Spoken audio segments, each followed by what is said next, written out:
It was hard. It was hard. It was difficult because I was coming from a small town, relatively small-minded, and I was just focused on getting there.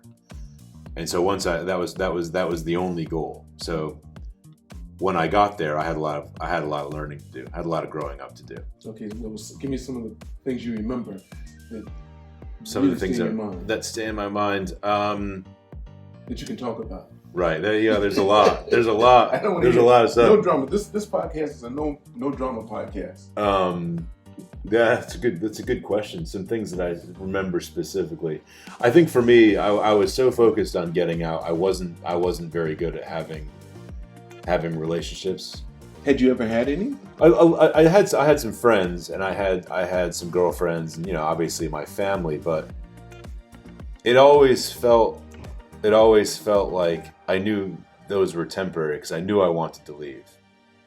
And I knew I wanted to get out of that area. Not that it's bad. It's just for me, it wasn't what I wanted. I didn't want to be within that sort of circle or bubble. I wanted to get out, and then I wanted to get some perspective. And if I'd gone back, it would have been fine. But I wanted to get out first to take a deep breath and look at it and be like, okay, if I'm gonna go there, I'm gonna do it as a conscious decision. So the problem for me was I wasn't great at having relationships. Whether with friends or girlfriend, it just wasn't something I was focused on. So when I got to school, started to act a little bit in the same way.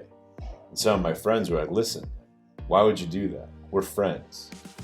Gotcha. We're friends. Like we've got you can't do that if you want to be friends. Right. Now give me an example of something you may have done. So one of my good friends, I don't know, maybe I would have made fun of him or something in front of a girl that he liked. I see. Right? Okay.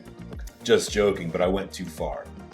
And he said, "Listen, we're friends." He goes, "You can't treat me that way." So I learned really from being friends with him about how to be genuine, and I hadn't really done that before. I was kind of sort of defensive and had defenses up the whole time, and I was like, oh, like I can trust that guy and he trusts me, but then he has expectations of me, and I can have expectations of him, and if we trust each other, do things the right way, we'll be good friends. Mm-hmm. That's right. And I've learned that, and I've tried to stick with that. So even today, I'm in touch with him, and I've got the people I'm friends with.